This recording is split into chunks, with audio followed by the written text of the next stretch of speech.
Where's the bracket? Yeah.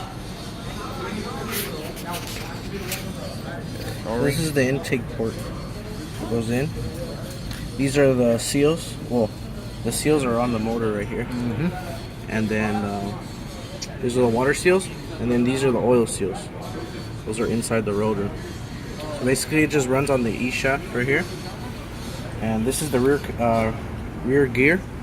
I forgot what exactly it's called. Rear stationary gear. And it has a bearing. There's one bearing. The bearing inside this rotor. And then the other rotor has a bearing. And then the front stationary gear has a bearing. And it just rides along in this shaft. And then these are the side seals that ride along this thing. These are the corner seals. And then on each side, it has an apex seal with a spring. Each of them, everything has a spring. The oil seals have a spring. This thing has a spring. It literally pops up. So when you pull this rotor out, everything starts coming out together because it's a bunch of little stuff. Literally, like it just all falls apart. So you gotta be careful not to lose any little thing.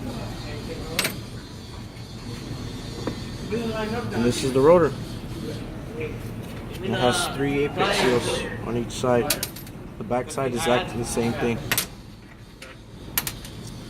But this motor is still good. These things lose compression after a time. They file down and they just don't feel compression anymore when it rides along the surface. So these things need to be replaced, as well as this. Every little seal, basically, and it builds compression. And then you need to check the thickness of this, because you don't want this to be as low, you know. But most of the time, when they're clean like this, and they don't have any edge wear, like chrome missing, you're still good. But this side's still good. Everything on this side's really good.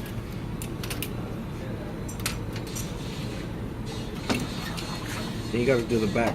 You gotta remove this back plate and the same process over. But that's pretty much it. Just all seals. That's all it is. And these dowel pins hold everything in place. But this is the coolant jackets where the water runs through. And it has the seals, so that way it doesn't go into the combustion chamber. Same thing with the oil seals inside the rotor. Doesn't let it all spill out in the block. It just keeps it in there, it lubricates it in there. So that's pretty much it. These things are worn down, so I'm gonna have to replace these. You got it? Hopefully when I take apart the back one right now, the rotor's still good and everything. Okay. Right now I'm gonna keep count of everything, make sure I have 6 of these and 6 of everything pretty much. And that's it.